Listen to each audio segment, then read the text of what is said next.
Dzień dobry, kwadrans twarzą w twarz, a ze mną dzisiaj na kanapie wybitny gość, Karolina Skorek. Dzień dobry, cześć. Dzień dobry. Fotografka, malarka, pochodząca z Sosnowca, na co dzień mieszkająca w Walii. Pierwsze pytanie będzie takie od razu wprost. Karolino, jak czuje się ktoś, kto ogląda swoje zdjęcia w międzynarodowych wydaniach takich magazynów jak Vogue albo Harper's Bazaar? Niesamowicie. To trochę jest tak, że to takie małe dziecko we mnie się po prostu strasznie cieszy, bo ja od zawsze chciałam. I nie do końca czasem wiedziałam, w którą stronę to pójdzie, ale zawsze chciałam coś takiego. I pamiętam, że na uczelni na ASP we Wrocławiu jeszcze na pierwszym roku razem z koleżanką stwierdziłyśmy, że my będziemy na okładkach, w sensie pracy nasze. Prace. I to wtedy się nazywało chyba Digital Arts, czy coś takiego, taki magazyn.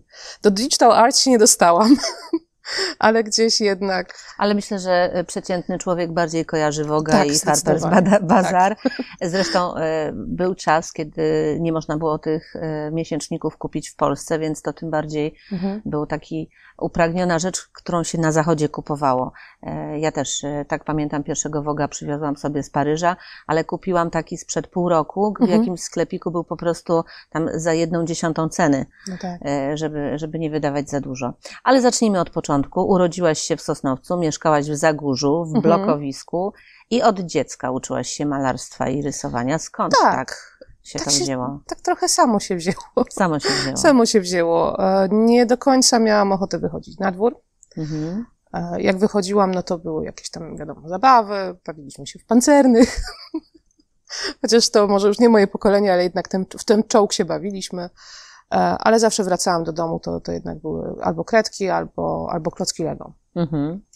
Przeczytałam w gazecie taką historię, że zmieniłaś szkołę, bo pani nauczycielka powiedziała, że to jest niemożliwe, żeby dziecko zrobiło taką, a nie inną pracę, że to na pewno zrobiła mama czy rodzice. Tak, było coś takiego. I to było zabawne, bo mnie się przypomniało to w momencie rozmowy z tą panią, cała sytuacja.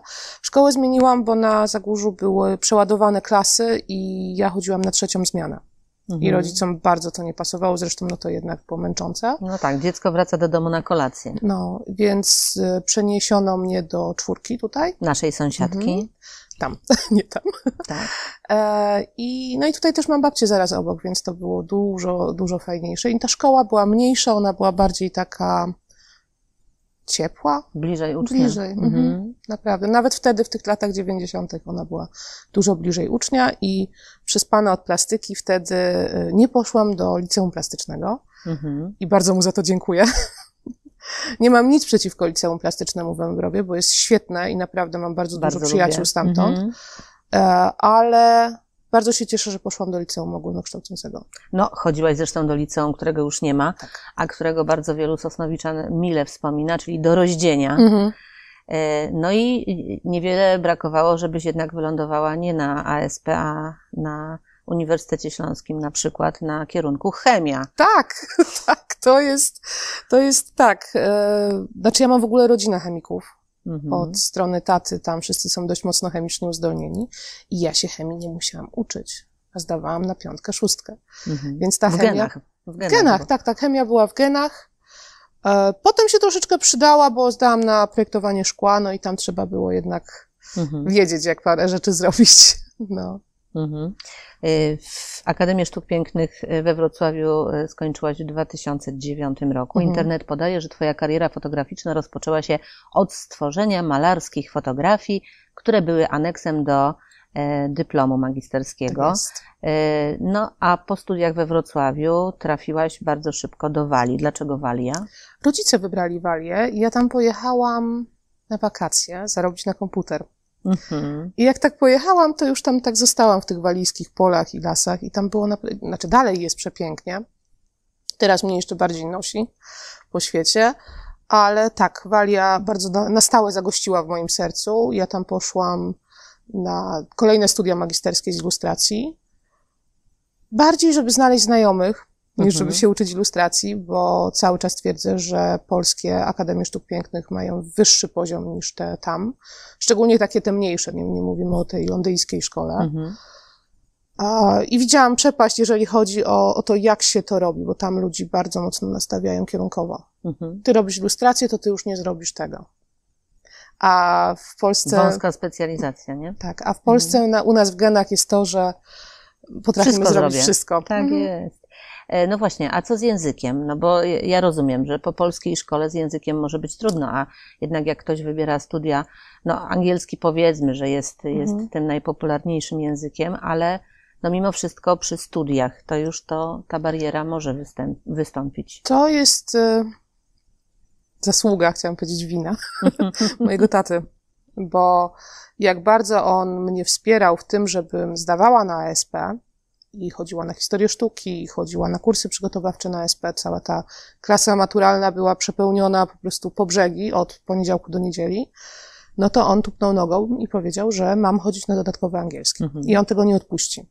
Więc ja byłam Czyli w miał szerokie horyzonty. Tak, dokładnie. Ja w Roździńskim byłam w klasie językowej, więc miałam tam angielski praktycznie tyle samo godzin co polskiego i miałam jeszcze włoski.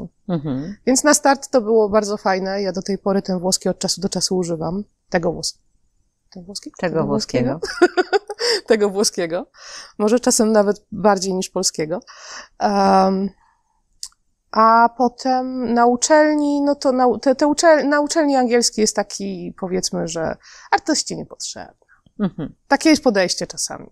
I ja ten angielski obrazem, tak? Tak, dokładnie. Więc jak wylądowałam w Liverpoolu, to moje pierwsze zderzenie z ichnim akcentem było jak zderzenie ze ścianą. I to taką, z rozpędzonym samochodem. No, naprawdę. Kosmiczne. Zajmujesz się sztuką konceptualną, tworzysz obrazy surrealistyczne. One są i obrazami, i fotografiami jednocześnie. Masz na koncie międzynarodowych wystaw mnóstwo, bo i Wielka Brytania, i Włochy właśnie, Słowacja czy Stany Zjednoczone. Twoje zdjęcia uwielbiają jurorzy na międzynarodowych konkursach. Nie będę ich wszystkich wymieniać, bo by nam brakło kwadransa. I to są też świeże sprawy, bo to są nagrody, które dostałaś 2 lata, 3 lata temu. To są zupełnie nowinki. Mówi się, że w pewnym momencie artysta już nie dostaje nagród, tylko już tworzy, a tutaj te nagrody się pojawiają cały czas, więc cały czas jesteś mocno aktywna też we własnym rozwoju, bo to tak to ja chyba nigdy nie przestanę, bo ja mam znajomego, który się śmieje, że zbieram dyplomy. Jak się zbierało w naszym wieku karty Pokémon, to ja tak zbieram dyplomy magisterskie, bądź właśnie z jakichś konkursów. No, jest tego trochę, ale ja jestem trochę uzależniona też od tego. No tak, ale ja też uważam, że wszelkiego rodzaju konkursy powodują, że się rozwijamy, tak? Bo musimy się cały czas uczyć. Tak, bo ja nie mogę wysłać pracy na tym samym poziomie na następny rok konkursu, tylko już tak, bo ktoś by zaraz powiedział, no nie rozwija się, tak? Że jest tak samo. No właśnie, a ja bym chciała, bo w czasie naszej rozmowy będą się też pojawiać obrazy, natomiast możecie też sami znaleźć w sieci. Chciałabym wiedzieć, jak to technicznie się dzieje, jak te obrazy się tworzą, bo one są takie surrealistyczne. Czasami jest to rzeczywista postać i są dołączone do niej jakieś nierzeczywiste elementy i niekoniecznie są to ozdoby, bo zdarza się też zwierz. Albo wręcz jest zupełnie pełna postać, a nie ma głowy i tak dalej. Jak ty to technicznie wykonujesz? Czy najpierw jest zdjęcie, czy najpierw jest obraz, czy najpierw jest szkic? To jest bardzo długa droga i zależy. To wszystko zależy, bo najczęściej jest tak, że ja zaczynam od szkicu. Mam bardzo gruby szkicownik i tam non-stop coś się dzieje w nim. Wracam czasem do pomysłów po roku, 2, bo to jest tak, że gdzieś z głowy trzeba wyjąć na kartkę i one sobie tam leżą. Z tego pomysłu, który już mi się spodoba, ja wtedy najczęściej robię grafikę warsztatową. To się po polsku nazywa Aquaforta. Aquaforte. Tak. Kupiłam sobie ostatnio prasę, więc już nie muszę jeździć na uczelni i prosić o dostęp do maszyny, tylko mam swoją. Więc z tego powstaje Aquaforta. Ja wtedy mam taki czas prawie, że medytacyjny, gdzie ja jestem w stanie każdy detal sobie gdzieś tam wymyślić, jak on ma powstać. Potem już jest faza przygotowania wszystkiego, czyli najpierw przygotowuję tło, bo ja tło maluję ręcznie. Chyba, że jest to tło, że będzie, nie wiem, pejzaż na przykład. Tak, dokładnie. Więc wtedy to są pejzaże, które gdzieś są, gdzie ja mam swoją bazę zdjęć i to są rzeczy, które powstały wcześniej. No i co dalej? Dalej robię kostiumy najczęściej, chyba że współpracuję z jakąś osobą, która robi kostiumy i wtedy robimy coś razem wspólnie. Ostatnio robiłam sukienkę z włosów sztucznych. I to powstaje na agrafki, gorący klej i tak naprawdę siłę woli często. Co jest później? Później już jest praca z modelem, czyli zapraszam osobę, którą sobie wymyśliłam do danej sesji, do mojego studia. I to mówimy o dwóch rzeczach, bo są sesje komercyjne, gdzie ja dostaję modela, dostaję wszystko i ja po prostu muszę wymyślić koncept, ale te rzeczy takie bardzo moje, no to ja bardzo mocno dobieram modela do tego, co chcę pokazać. Pracujemy w studio parę godzin. Powstają z tego, powiedzmy, 50 ujęć różnych. I co? No i później najczęściej te zdjęcia tak tydzień muszą przeleżakować na dysku, bo dla mnie jest to wtedy za świeże jeszcze. Wiem, które zdjęcia mi się podobały, które ujęcia były świetne w czasie sesji, ale z drugiej strony po tygodniu ja wracam do tego ze świeżym umysłem, więc widzę zupełnie inne rzeczy. Inne może przemówić bardziej. Tak, dokładnie. Inne ujęcie, gdzieś może być trochę inna mina, troszeczkę inny gest i wtedy zaczyna się praca godzinowa, nie wiem, tygodniowa, dwutygodniowa nad zdjęciem już w komputerze, w Photoshopie i to nie jest, czasami się spotykam z takim pojęciem, że Photoshop to ja też bym umiał zrobić. No nie. Nie, to chyba, że odchudzić się. Tak. To jest troszeczkę takie, że ja wtedy zapraszam, mówię, no to zrób. Zrób w takim razie to w Photoshopie, bo to są dokładnie te same techniki malarskie, których się używa na płótnie. Ja mam te same narzędzia, tylko elektroniczne. No. Muszę opowiedzieć Ci pewną historię. Jakieś 2-3 lata temu znalazłam w internecie super zdjęcie. Autorka Karolina Skorek, zapisałam zdjęcie na dysku, podpisując zapisz jako imieniem i nazwiskiem, żeby było mi łatwiej, bo lubię surrealizm i właściwie tyle. No ale niedawno przeczytałam artykuł o Tobie w gazecie i cały czas myślałam, ja już to nazwisko gdzieś słyszałam, albo widziałam, albo nie wiem, męczyło mnie to bardzo. No i tak się zdarzyło, że czegoś tam szukałam w komputerze i trafiłam na to zdjęcie. I gdyby ono było podpisane dziewczyna z głową w chmurach, to nic by z tego nie wyszło. Ale ono było podpisane Karolina Skorek i ja mówię tak, jak pomysłowy Dobromir, mi po prostu ta piłeczka podskoczyła i ja mówię tak, no tak, jestem w domu. Bo były 2 zdjęcia z głową w chmurach. Ona skacze czy siedzi? Siedzi. Siedzi. No i chciałabym, żebyś opowiedziała o tym zdjęciu, bo ono jest niesamowite, bo to, co bardzo jest charakterystyczne chyba dla Ciebie, to jest taka teatralność tych zdjęć, że one są takie dopracowane, takie artystyczne to jest złe słowo. Chodzi mi o tą kostiumową część, o tą kostiumową. I o tym też za chwilę, bo doczytałam co nieco. Natomiast o tym konkretnym zdjęciu, bo wiem, że jest do niego historia. Ojejku. Mama z córką. Tak. Ja właśnie sobie myślę teraz, jak to było tam. Ja robiłam zdjęcia takiej bardzo uroczej, rudej dziewczynce. Ona się pojawia często u mnie, bo ja ją bardzo lubię fotografować. Jest to jedna z moich mus. I jej przyjaciółka strasznie chciała sesję u mnie. Więc ona po prostu mamie truła tyłek, że tak powiem. I ja też się niechętnie często zgadzam na zdjęcia takie, że ktoś przychodzi, oddaje ci wszystko, ale tak naprawdę wszyscy wiemy, że to są pewne oczekiwania. Więc ja sobie zrobiłam sesję z tą dziewczynką i na samym końcu ja lubię tak właśnie, nawet jeżeli ktoś przychodzi na jakąś taką sesję portretową, tak to nazwijmy, gdzie to i tak jest bardzo mocna kreacja w tym, to już na koniec, jak wiem, że ja jestem pewna wszystkiego, to ja wtedy eksperymentuję z modelem. No i wyszła głowa w chmurach. Wyszła. No świetne zdjęcie, naprawdę. Pasowało mi. To było bez konceptu, że ja wiedziałam, że ja robię to zdjęcie po to. Jak ono już się pojawiło u mnie właśnie po tym tygodniu, takie, aha, tu cię mam.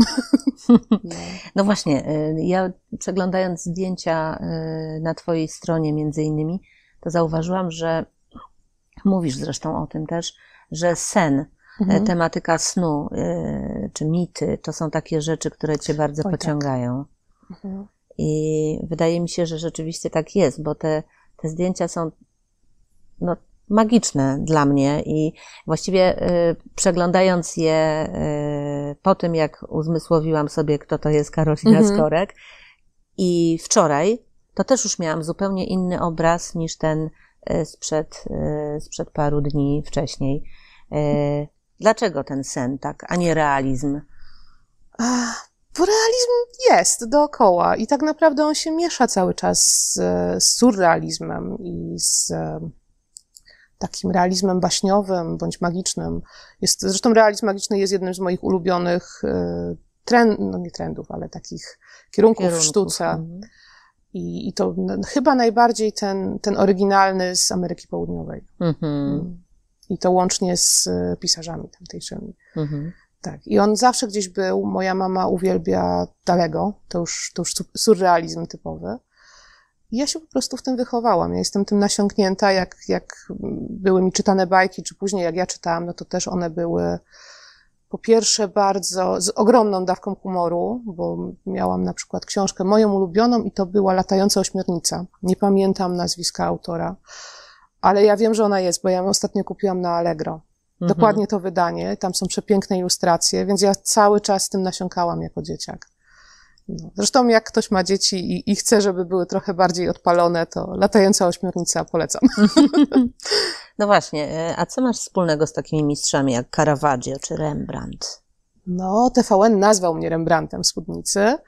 Wisiałam koło Rembrandta, znaczy moje obrazy wisiały koło Rembrandta. Zostałam zaproszona przez National Portrait Gallery, czyli Narodową Galerię Portretu w Londynie, do wystawy, która objeżdżała mniejsze galerie, mniejsze muzea sztuki właśnie w Walii.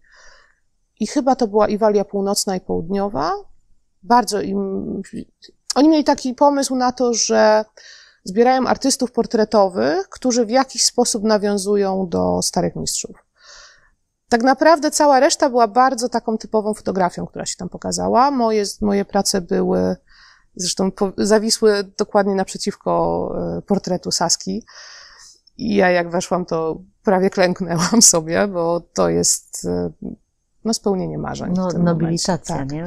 Rembrandt w Spódnicy, ale masz mnóstwo międzynarodowych nagród, wyróżnień na koncie, o czym już wspominałam, ale zostałaś uhonorowana prestiżową nagrodą główną, czytam, w kategorii profesjonalnego pojedynczego zdjęcia na 23. edycji Nagrody Julii Margaret Cameron. Tak.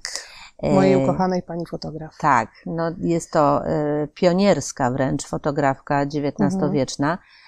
Na jej cześć została nazwana nagroda. Ja bym powiedziała, że to jest takie też trochę ukłon w stronę kobiet, które tworzą, więc tym bardziej że dla mnie. Też konkurs jest stricte tylko dla kobiet. Dla autorek.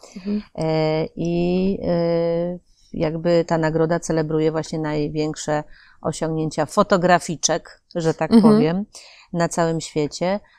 Czy dla ciebie to była szczególna nagroda? Tak. Ja 2 albo 3 lata temu brałam udział w tym konkursie też i tam dostałam wyróżnienie i chyba wygrałam kategorię, bo oni mają właśnie główną nagrodę i potem są podzielone na pomniejsze rzeczy. I wtedy wygrałam zdjęciem z ośmiornicą w dzbanuszku takim do herbaty. Takie troszeczkę puszczenie oka do Brytyjczyków i ich picia herbatki. A w tej chwili wygrało zdjęcie bardzo mi bliskie, bo jest to moja przyjaciółka z Walii, Walijka, pomimo tego, że jest z Hongkongu.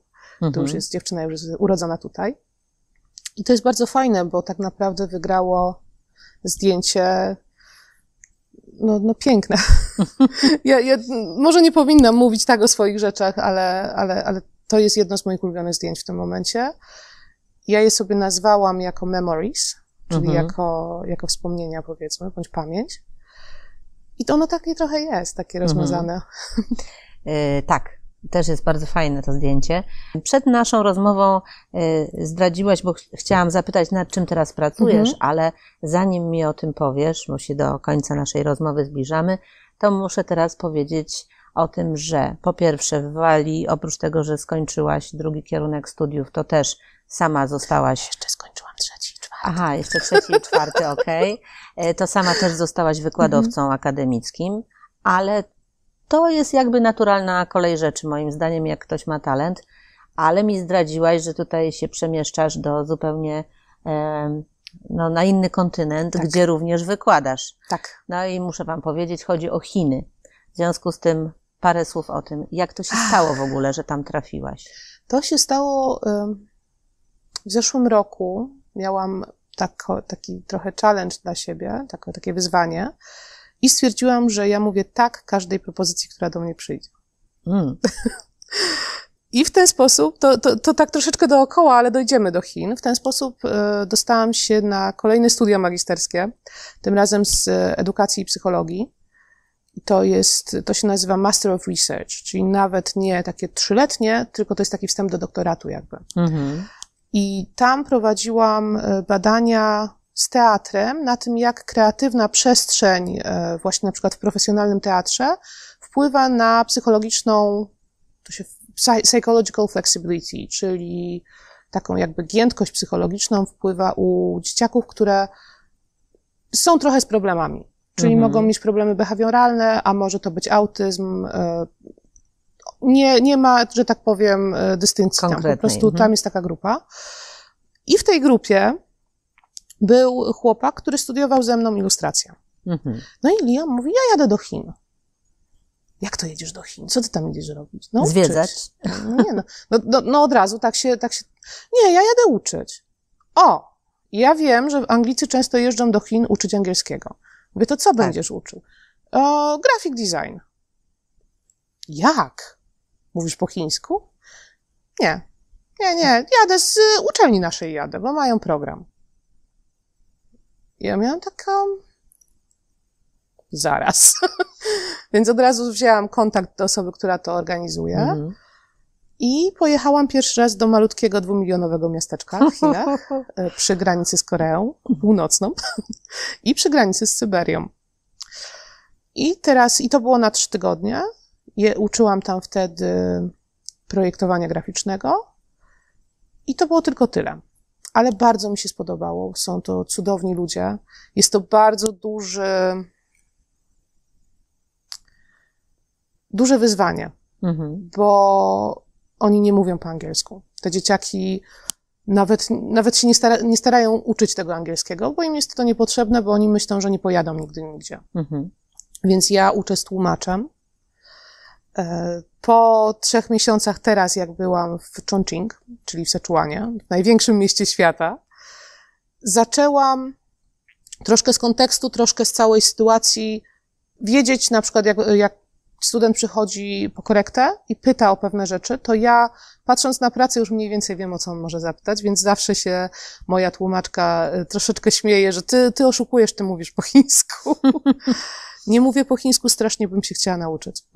No. Jest to cudowne, bardzo dużo ciekawych rzeczy się dzięki temu może otwierać. Bo to znowu jest nowe miejsce, więc to jest obopólny rozwój tak naprawdę, bo ty też zyskujesz na tym. Tak, dokładnie. Z zyskiwania na tym poznałam na przykład pierwszą sekretarz w Tongła. Mają panią pierwszą sekretarz. Zupełnie nie wiem nawet, jak zrobić feminatyw z pierwszej sekretarz. No sekretarka to nie, bo to jest zupełnie inny zawód, jakby na to nie patrzeć. I jako, że ja tak naprawdę nie dorastałam w komunie, bo trafiłam na koniec już, to ten pierwszy sekretarz po angielsku szczególnie, czyli first secretary, miałam takie, dobrze brzmi. Sekretarka? No dobra, sekretarką rektora albo burmistrza, spoko, możemy zjeść obiad. I dopiero później na boczku mi gdzieś tam, nie, komunizm, pierwszy sekretarz. Więc poznałam panią pierwszą lokalna sekretarz. Lokalna szefowa partii tak, po prostu. Dokładnie. Zaprosiła mnie na jakąś wystawę później, że teraz jak przyjeżdżam, to tam będzie wystawa na uczelni moich prac i chyba jeszcze 2 innych osób, które też przyjeżdżają tam. No i w Pekinie, jak byłam później, no to też już bardziej na własną rękę zaczęłam sobie chodzić. Tam mają przepiękny dystrykt sztuki. Cała to już nawet nie jest ulica, tylko dzielnica taka wielka, gdzie tam można wejść i się zgubić na cały dzień. No i stwierdziłam, że co mi szkodzi wejść, zapytać w paru miejscach, czy jakąś wystawę, jak to wygląda. No to już mam w paru punktach takich, że są bardzo zainteresowani. Logistycznie trzeba to rozwiązać, bo moje prace są jednak duże. Stwierdziłam, że mogłabym ryzykować drukowanie tego tam, ale też nie wiem, jaka będzie jakość. Więc to jest wszystko do rozwiązania. Przy Twoim zaangażowaniu i ilości pracy i miejsc, w których pracujesz i co robisz, nie będę Cię pytać, czy można żyć z własnej sztuki, bo pewnie można, ale by Ci to nie wystarczało. Powiedziałaś też, Karolina, co w najbliższym czasie Cię czeka, bo chciałam zapytać, nad czym pracujesz, ale zapytam w takim razie od tej strony artystycznej. Czy jest jakieś wyzwanie, czy Ty sobie sama stawiasz jakieś wyzwania, czy jest coś, o czym myślisz, że chciałabyś zrobić, ale jeszcze Ci się do tej pory nie udało? Znaczy chciałabym, bo ja Chodzi mi o wydawałam pracę, już, oczywiście. tak, wydawałam na przykład książki tak bardziej samej, jakieś albumy, one miały bardzo malutkie nakłady, więc bardzo bym chciała na przykład znaleźć wydawnictwo, które by mogło się ze mną wejść w współpracę taką. To jest jedna z takich rzeczy bardzo mocno związanych z pracą. To jest to. No teraz zaczynam pracować już gdzieś się rodzą koncepty, jak połączyć te moje doświadczenia z Chin i to, czym ja tam nasiąkłam, żeby powstał jakiś cykl z tego. Na razie są... A czy to będzie też portret, czy... Możliwe, że tak. Na razie są to takie bardzo delikatnie gdzieś zaczynane szkice właśnie, żeby to przetrawić, bo to musiało we mnie jednak urosnąć dosyć mocno, zanim w ogóle siadłam do kartki. A o czym marzysz? Ojejku. A na przykład pozaartystycznie, bo to też możemy powiedzieć, jeżeli takie marzenia masz. Aktualnie marzę o tym, żeby wrócić do Meksyku i ponurkować. O, proszę bardzo. No, to tego Ci życzę, bo zbliżamy jest, się... Tak, jest to jedno z moich miejsc takich, gdzie naprawdę mocno odpoczywam. Zbliżamy się do końca naszej rozmowy, ale o czym marzysz zawodowo też muszę zapytać, bo oprócz tych Chin, oprócz tego, co się może z nowej przestrzeni, którą eksplorujesz, urodzić, to jedno, ale być może jest jakieś takie marzenie artystyczne, które dzisiaj może nawet wydaje Ci się, że jest w życiu niemożliwe. Ojejku. Jak już się koło Rembrandta wisiało, no to mało jest rzeczy, które Więc to jest to, że z jednej strony jest to mało, ale na przykład bardzo bym chciała, żeby moje prace, nie wiem, zawisły w Muzeum Narodowym może, albo w Nowym Jorku właśnie tam w tym ich muzeum, ale to są naprawdę takie marzenia. Mamy czas. Tak, mamy czas. Tego Ci życzę. Dziękuję. Tego Ci życzę i życzę, żeby z tych Chin urodziło się kolejne fajne dziecko w Twojej karierze artystycznej.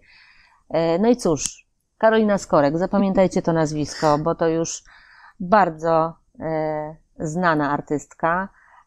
O tym, że utalentowana, przekonacie się, jak pogrzebiecie w internecie, mówiąc krótko. Karolina, bardzo Ci dziękuję za naszą rozmowę. Dziękuję. Dziękuję, że znalazłaś czas, bo wstrzeliłam się w to, że Karolina akurat jest na tydzień w Sosnowcu, odwiedza swoich dziadków. Udało nam się, bardzo się z tego cieszę, więc lajkujcie, słuchajcie, oglądajcie, subskrybujcie i do zobaczenia. Dziękuję. Dziękuję również.